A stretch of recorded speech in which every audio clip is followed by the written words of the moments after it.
Высокотехнологичное безотходное производство, цех радиального пиления, погонаж, линия по регенерации полотна, сушильный и брикетный цеха. Объемы готовой продукции на продажу перевалили за несколько сотен тонн в месяц. В деньгах порядка 80 миллионов рублей в год. Обстановка больше напоминает загородную промзону, нежели колонию строгого режима. Возвращают в реальность только робы заключенных. Перед нами стоит задача организовать достойную ресоциализацию осужденных, содержащихся в учреждениях.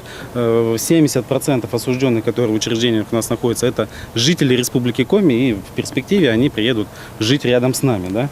Поэтому стоит необходимость в их трудовой адаптации. У нас есть возможности такой же организации работы в ухтинских подразделениях, там у нас 4 учреждения, Печора, Емва, Синдер, Чиневурь.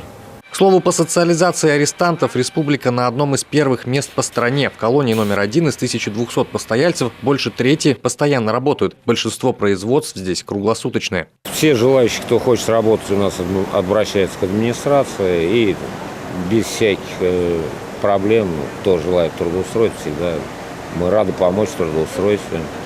Также это очень хорошо для выплачивания исков, всяких судебных элементов. Долгосрочная цель – обеспечить работой максимальное количество желающих, при этом пока опыт скорее положительный. Отбыв наказание, человек выходит на свободу, имея востребованную техническую профессию и наработанный опыт, причем обучение проходит прямо здесь. Этому во многом поспособствовала республиканская программа укрепления правопорядка.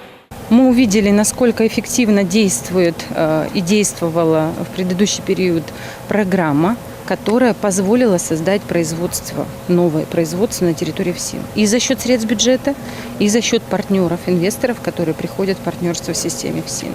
Мы увидели, что это дает основу для появления новых производств. И необходимость и возможность подготовить соответствующие кадры для этих новых видов производства. Для предпринимателей очевидный плюс в сотрудничестве с колониями – доступная рабочая сила. Рук здесь всегда хватает. Нужны только заказы, а межведомственное сотрудничество и, главное, помощь региона в перспективе позволит расширить производственные возможности и при необходимости обучить нужное количество специалистов. К слову, сами заключенные только за. Когда работаешь, время идет быстрее. Евгений Стокос, Алексей Паршуков, телеканал Юрган, Сыктывкар.